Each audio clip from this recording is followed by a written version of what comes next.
Hello class 9th, welcome to Janet Guru. मैं हूं निकी पंडित और हम कर रहे हैं स्ट्रक्चर ऑफ द एटम के एनसीईआरटी एग्जाम्पलर के क्वेश्चंस। चैप्टर हमारा पूरी तरीके से कंप्लीट हो चुका है। हमने इंडेक्स क्वेश्चन कंप्लीट कर लिया है, बैक एक्सरसाइज के क्वेश्चंस भी कंप्लीट हो चुके हैं। अब हम बात कर रहे हैं NCERT exemplar and this is our part A, जिसमें हम सारे के सारे मल्टीपल चॉइस क्वेश्चन आंसर को डिस्कस करेंगे। ओके, सो आई होप कि आप सबको मेरी वॉइस आ रही होगी। Let's start today's class. So देखो, आज की क्लास का पहला क्वेश्चन मल्टीपल चॉइस से हम स्टार्ट करने वाले हैं। फटाफट से आंसर बताएंगे आप लोग। और देखो, टोटल आई थिंक 17-18 के आसपास क्वेश्चन है। ठीक है, 18 क्वेश्चन है टोटल। आपको बताना है कि टोटल 18 में से आपके कितने मल्टीपल चॉइस क्वेश्चन सही गए हैं। ओके, ये मुझे आप कमेंट बॉक्स में बताएंगे। चलिए, which of the following correctly represent the electronic distributions of the magnesium atom? So magnesium का कॉन्फ़िगरेशन हमको बताना है। किस बेस पे हम कॉन्फ़िगरेशन बता सकते हैं? On the basis of their atomic number, right. So magnesium का एटॉमिक नंबर होता है 12। अब इसका कॉन्फ़िगरेशन देखो, जो फर्स्ट शेल होता है जिसको हम के शेल कहते हैं, उसमें मिनिमम हम 2 इलेक्ट्रॉन फिल कर सकते हैं के शेल में। एल और एम, एल में कितने इलेक्ट्रॉन फिल कर सकते हैं? 8 इलेक्ट्रॉन फिल कर सकते हैं। हमने इसमें 8 इलेक्ट्रॉन फिल कर दिया। टोटल कितने इलेक्ट्रॉन हो गए? 10 इलेक्ट्रॉन। बचे कितने इलेक्ट्रॉन? 2, तो वो एम में आ जाएगा। So this is the configuration of magnesium. 282 कहाँ दिख रहा है हमको? 282 देखो, 381, 282, 183 and 822। So clearly B option is the correct option, right. B option is the correct option. Now next question, question number 2.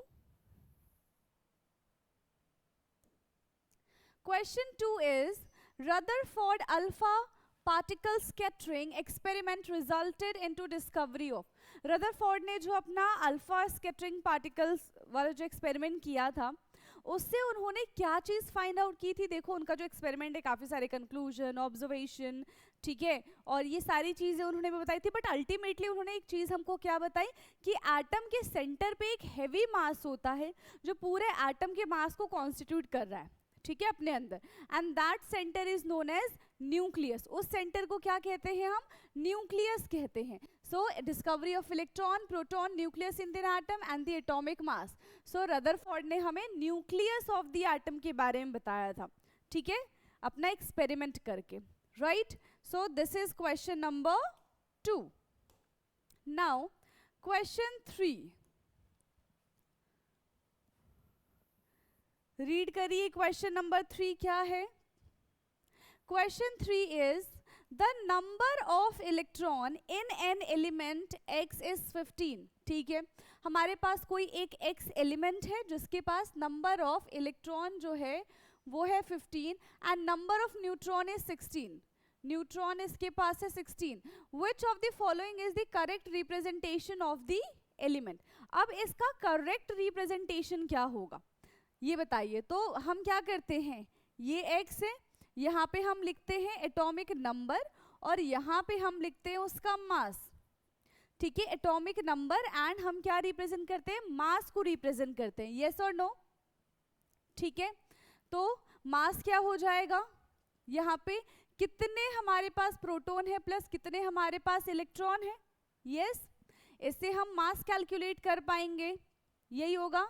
नहीं, हमारे पास क्या क्या है? देखो, न्यूट्रॉन हमारे पास 16 है, इलेक्ट्रॉन हमारे पास 15 है। प्रोटॉन कितना होगा ये पता करो। प्रोटॉन कितना होगा? जब भी हमारे पास एक न्यूट्रल एटम होता है तो जितने नंबर ऑफ इलेक्ट्रॉन प्रेजेंट होते हैं उतने ही नंबर ऑफ प्रोटॉन भी प्रेजेंट होते हैं। यस और नो? जितने नंबर ऑफ इलेक्ट्रॉन प्रेजेंट होते हैं उतने नंबर ऑफ प्रोटॉन प्रेजेंट होते हैं। So number of electron is equal to number of proton in neutral atom. ये बात किसकी होती है? न्यूट्रल एटम की ये बात होती है, ठीक। तो जितने इलेक्ट्रॉन है उतने क्या हो जाएंगे? यहाँ पे प्रोटॉन हो जाएंगे। तो x यहाँ पे क्या रिप्रेजेंट करेंगे हम? 15 रिप्रेजेंट करेंगे, ठीक है। यहाँ पे हम कितना रिप्रेजेंट करेंगे? 15 रिप्रेजेंट करेंगे। मास प्रोटॉन प्लस न्यूट्रॉन, प्रोटॉन कितना है यहाँ पे 15, न्यूट्रॉन है 16, टोटल मिला के 31 मास हो जाएगा. So it's 31. 15 यानी कि कौन सा एलिमेंट होना चाहिए, ये होना चाहिए फॉस्फोरस. यस, कौन सा एलिमेंट होना चाहिए, फॉस्फोरस. अगर इससे दूसरा क्वेश्चन भी पूछते हैं तो आपको उसके लिए भी रेडी रहना है, राइट. सो देखो इसका करेक्ट ऑप्शन क्या हो जाएगा, ऑप्शन ए. थर्ड का correct option option number A है. Next question fourth.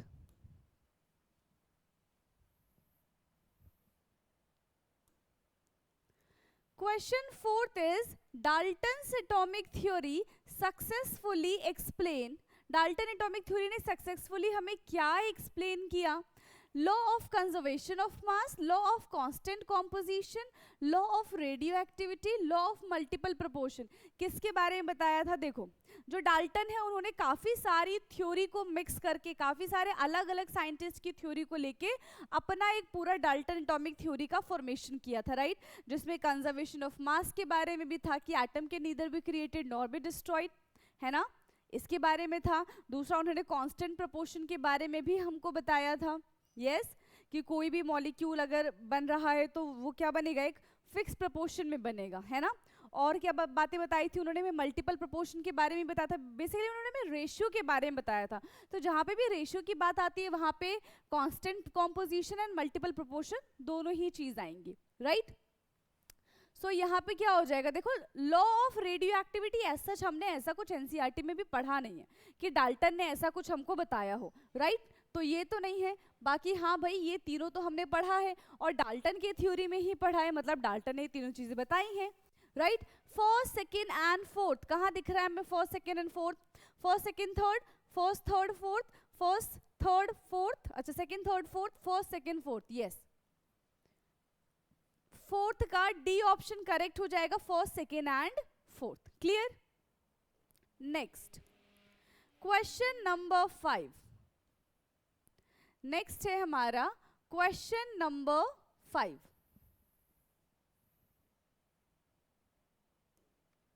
So, question number 5 is which of the following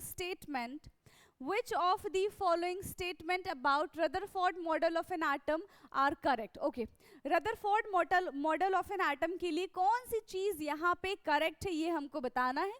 Considered the nucleus are positively charged. ठीक है, न्यूक्लियस को उन्होंने क्या कंसिडर किया है, पॉजिटिवली चार्ज कंसिडर किया. Okay. Established the alpha particles are 4 times as heavy of the hydrogen atom. उन्होंने क्या कहा था कि अल्फा पार्टिकल जो है वो 4 टाइम्स ऑफ हाइड्रोजन एटम है, ऐसा तो नहीं कहा था.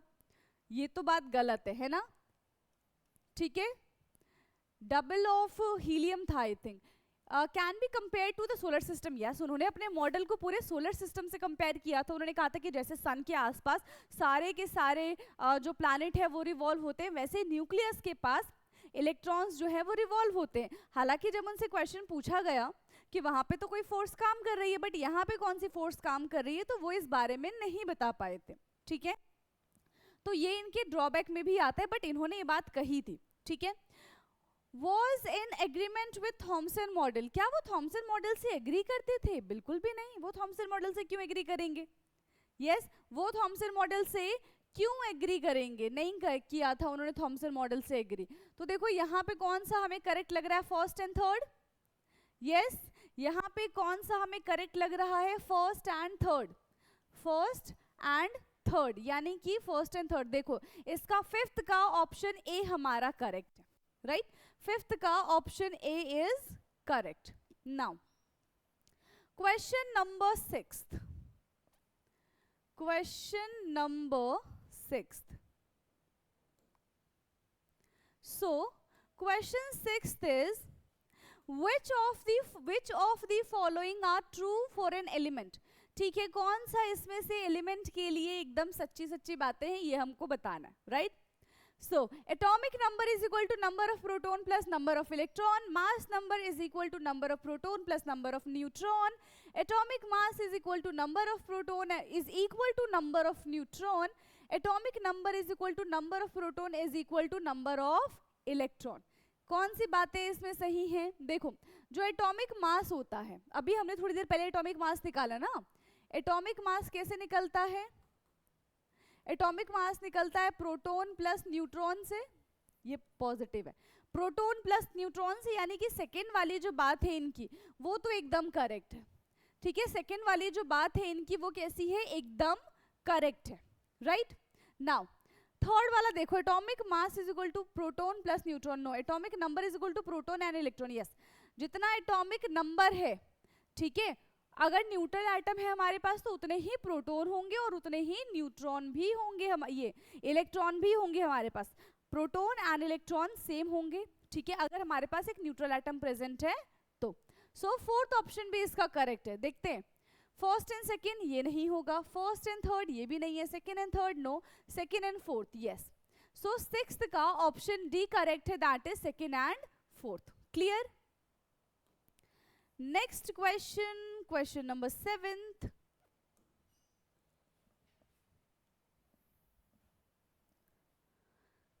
सो क्या है question number 7th, in the Thomson model of an atom, in the Thomson model of an atom, which of the following statement are correct? कौन सा statement इसमें से एकदम correct है? So, the mass of the atom is assumed to be uniformly distributed over the atom. The positive charge is assumed to be uniformly distributed over the atom. The electrons are uniformly distributed in the positively charged sphere, and the electron attract each other to stabilize an atom. ठीक है, Thompson model के according हमको बताना है, ठीक है, किसके according बताना है हमको, थॉमसन मॉडल के अकॉर्डिंग, जो जो उन्होंने बात कही थी ना उसी के हिसाब से हमें इसका आंसर करना है, क्लियर।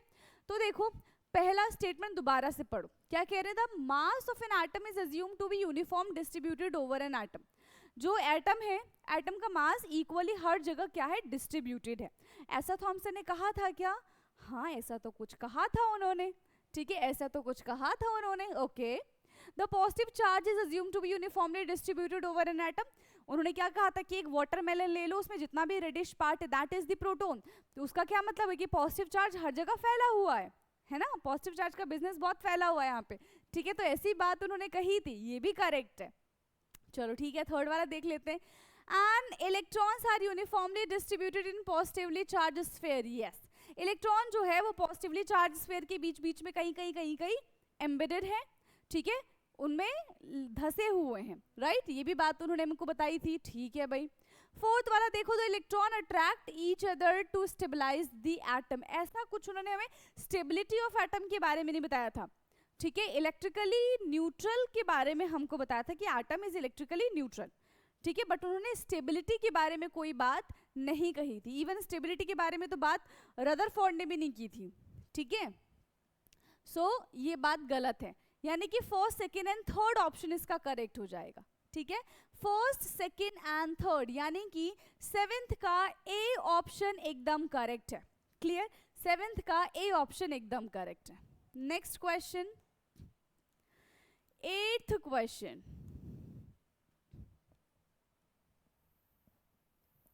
सो 8th क्वेश्चन देखो, रदरफोर्ड्स अल्फा पार्टिकल स्कैटरिंग, है ना, Rutherford alpha particle scattering experiment shows that, क्या बताता है, electron have negative charge, the mass and positive charge of the atom is concentrated in the nucleus, neutron exist in the nucleus, most of the space is in empty. चलो alpha particle scattering जो था उनका, तो उसके according Rutherford ने हमें क्या क्या बातें बताई, यस, रदरफोर्ड ने हमें क्या क्या बातें बताई, ये बात बताई कि एटम का जो मास है वो कंसंट्रेटेड है in the centre and that is called the nucleus, ये बात उन्होंने हमें बताई थी, यानी कि सेकेंड वाला पॉइंट उन्होंने हमको कहा था। फिर एटम के अंदर काफी सारा जो स्पेस है वो कैसा है, एम्प्टी है, क्यों, क्योंकि बहुत सारी जो अल्फा रेज है वो सीधी सीधी सीधी निकल गई है बिना किसी डिफ्लेक्शन के, दैट मीन्स वहां पे कुछ भी नहीं है, और जब कुछ भी नहीं है तभी तो वो जा सकती है, तो मतलब वो एम्प्टी है, क्लियर, मतलब वो क्या है, एम्प्टी है, तो फोर्थ ऑप्शन भी करेक्ट है, ठीक है, सेकेंड एंड फोर्थ कहाँ दिख रहा है हमको, second and fourth B option, 8th का बी ऑप्शन एकदम करेक्ट हो जाएगा, क्लियर है, 8th का बी ऑप्शन एकदम करेक्ट है। Now next question, question number 9th,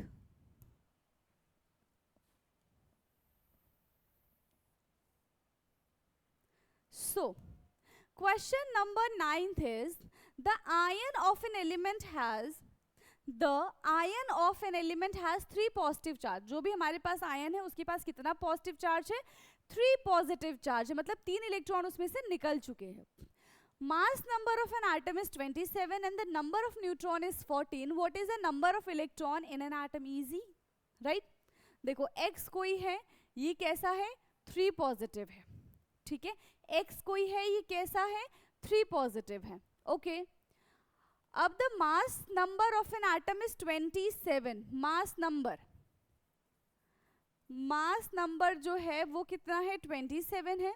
and neutron हमें दे रखा है 14. तो क्या हम प्रोटॉन कैलकुलेट कर सकते हैं? करो, क्योंकि mass is equal to proton plus neutron होता है. 27 minus 14 is equal to proton. तो कितना बचेगा? ये बचेगा 13. कितने प्रोटॉन है? 13 प्रोटॉन है. ठीक है, बट इलेक्ट्रॉन कितने हैं? अगर देखो 13 प्रोटॉन है तो इलेक्ट्रॉन भी हम 13 मानेंगे. बट क्योंकि ये न्यूट्रल एटम नहीं है, ठीक है, क्योंकि ये न्यूट्रल एटम नहीं है, इसमें से ऑलरेडी 3 इलेक्ट्रॉन निकाल लिए गए हैं, तो इसमें से 3, तो इलेक्ट्रॉन कितना हो जाएगा हमारे पास? 10 इलेक्ट्रॉन है. ठीक है, हमारे पास कितने इलेक्ट्रॉन प्रेजेंट है? सो हमारे पास 10 इलेक्ट्रॉन प्रेजेंट है. 9th का बी ऑप्शन एकदम करेक्ट हो जाएगा. क्लियर? इसको ध्यान से देखिए किस तरीके से हमने इसको कैलकुलेट किया है. ठीक है, क्लियर है? अगर नोट डाउन करना है तो आप लोग नोट डाउन भी कर सकते हो इसको. Now next question, question number 10th. Okay,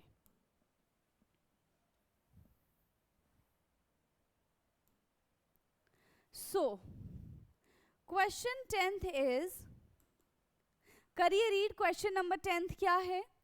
identify the Mg2 positive ion from the figure where N and P, यानी कि neutron and proton represented in the number of, okay, N and P. अच्छा, this neutron और proton को represent कर रहे हैं respectively. Okay, Mg2 positive है. क्या है हमारे पास?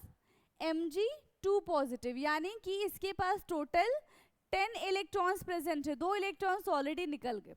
ठीक है, कितने इलेक्ट्रॉन्स प्रेजेंट है? टोटल 10 इलेक्ट्रॉन्स प्रेजेंट है. अब इसको करेंगे कैसे? फर्स्ट शेल, के शेल में हम 2 इलेक्ट्रॉन फिल कर सकते हैं और एल शेल में हम मैक्सिमम 8 इलेक्ट्रॉन फिल कर सकते हैं. That's it. अब देखो इन्हीं को मिला के क्या हो जाएगा? 10 बन जाएगा. चेक करो, यहाँ पे फर्स्ट में 2 है और देखो लास्ट वाले में भी 2 है, मतलब ये तो नहीं होगा. ठीक है, ये तो नहीं होगा. यहाँ पे देखो लास्ट वाले में भी 2 है. ठीक है, और 1 2 3 4 5 6 7 8 ये भी नहीं है. ठीक, यहाँ पे देखो फर्स्ट वाले में 3 इलेक्ट्रॉन है जो कि पॉसिबल ही नहीं है. यहाँ पे देखो 1 2, फिर 1 2 3 4 5 6 7 8. यस, डी वाला जो ऑप्शन है ये इसको फॉलो कर रहा है. ठीक है, डी जो ऑप्शन है ये इसको फॉलो कर रहा है. इस टाइप के ऑर्बिटल्स के बारे में हमें नील बोहर ने बताया था अपनी थ्योरी में. Clear? Next question, question number 11th.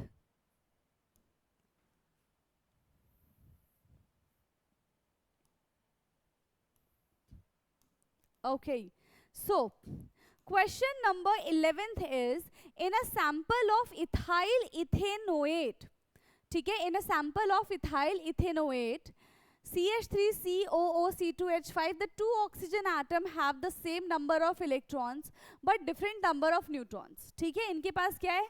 Same number of electrons है but different number of neutrons है. Which of the following is the correct reason for it? इसके लिए करेक्ट रीजन क्या है?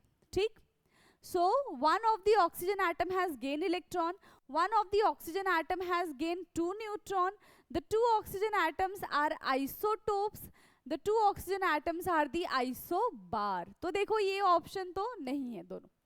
अब आता है ऑप्शन सी करेक्ट है कि ऑप्शन डी करेक्ट है. तो आइसोटोप्स का मतलब क्या होता है ये समझो. क्या होता है आइसोटोप्स का मतलब? यहाँ पे same atomic number but different mass.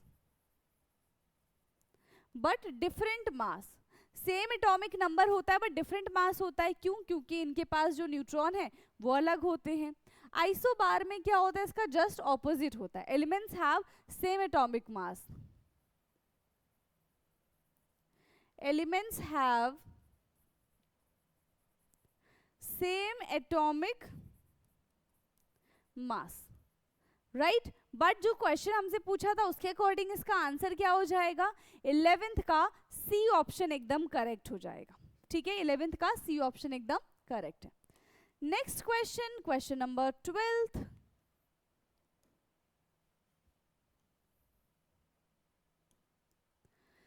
So question 12th is elements with valency 1 are.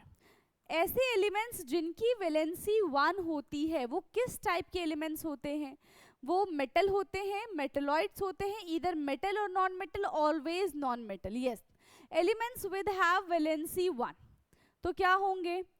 हमेशा जिनकी वैलेंसी 1 होती है वो क्या करेंगे?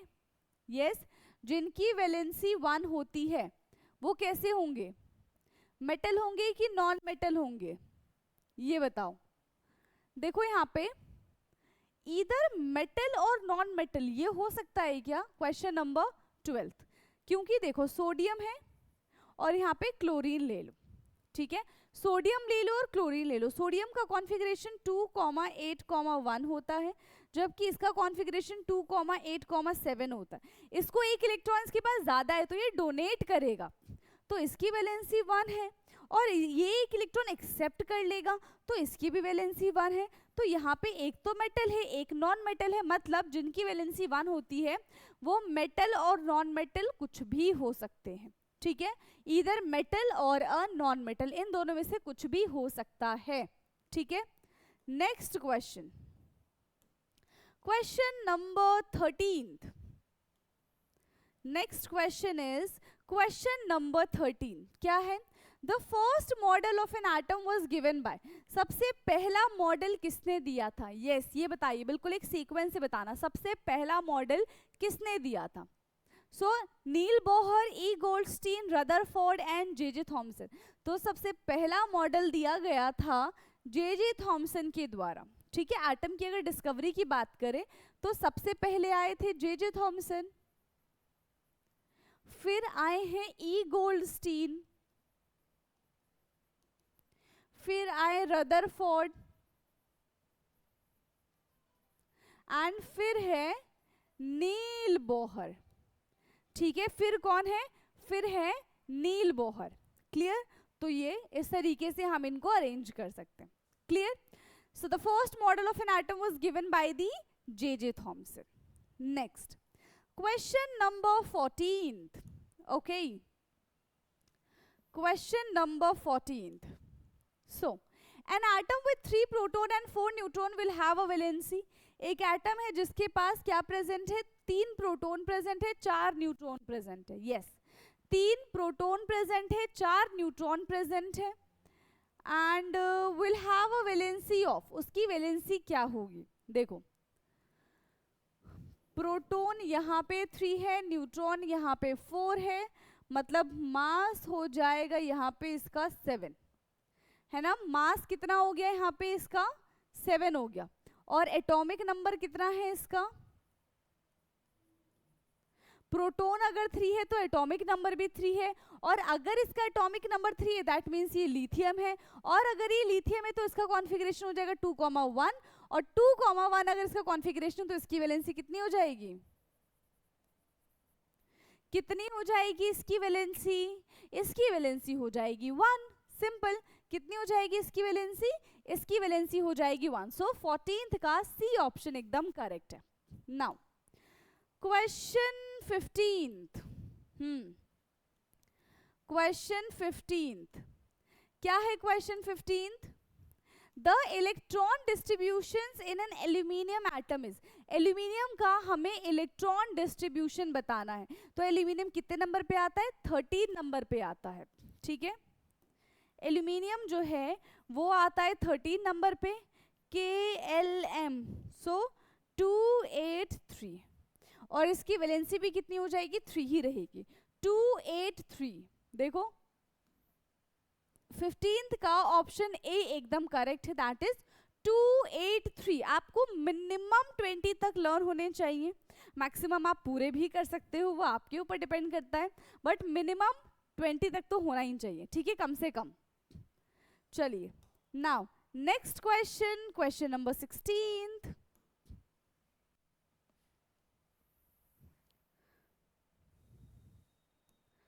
Okay, so question 16th is which of the following in figure do not represent Bohr model of an atom?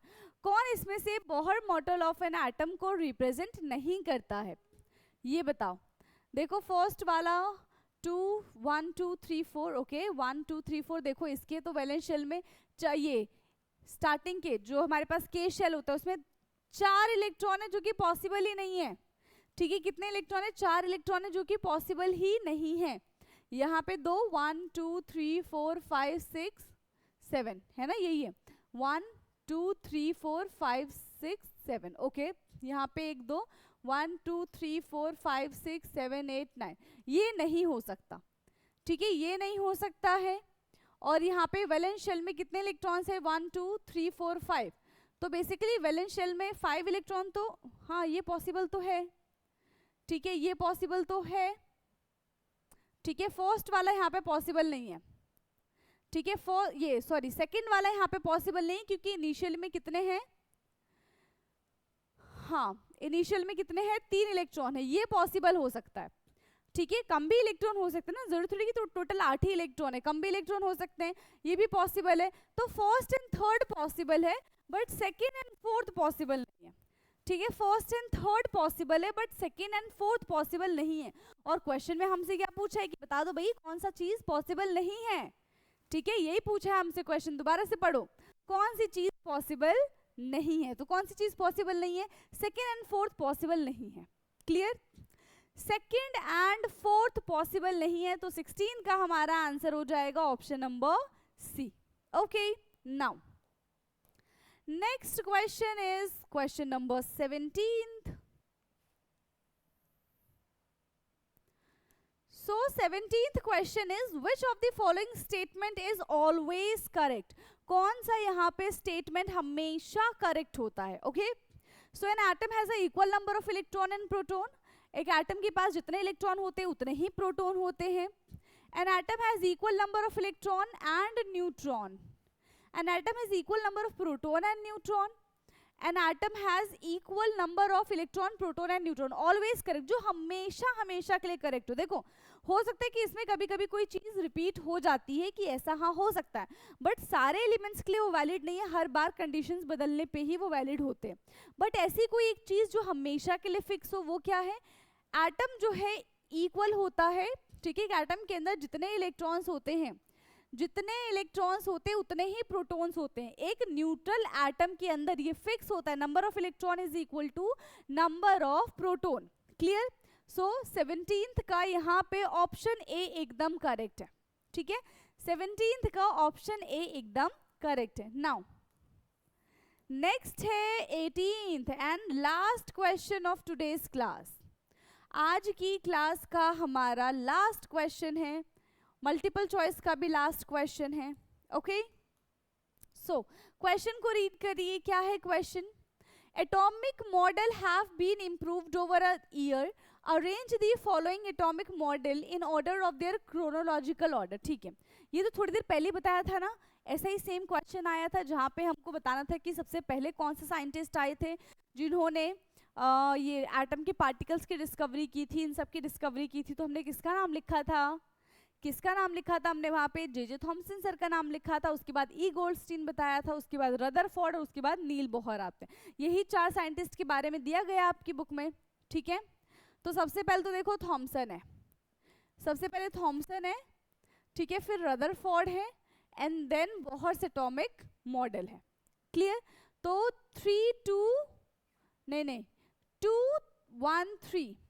213 यानी कि 18th का ऑप्शन सी एकदम करेक्ट है. 213. तो यहाँ पे सारे के सारे देखो, सारे के सारे मल्टीपल चॉइस क्वेश्चन होते हैं कंप्लीट. अब आपका क्या काम है, बिना देखे क्वेश्चन तो आपने सॉल्व किए होंगे, बाद में आंसर चेक करना है आपको करने के बाद. और मुझे ये बताएंगे कि आज आपके इस मल्टीपल चॉइस क्वेश्चन में कितने क्वेश्चन आंसर सही गए हैं। ठीक है, ये मुझे चैट बॉक्स में आप लोगों को बताना है। क्लियर? तो यहाँ पे अभी हमारा चैप्टर तो खैर नहीं, बट फर्स्ट पार्ट जो है वो कंप्लीट होता है। ठीक है, ए पार्ट यहाँ पे हमारा ओवर होता है। अब नेक्स्ट क्लास में हम बी पार्ट यानी कि शॉर्ट आंसर क्वेश्चन स्टार्ट कर देंगे। तब तक के लिए पढ़ते रहिए, बाकी की बातें होंगी नेक्स्ट क्लास में। Thank you so much.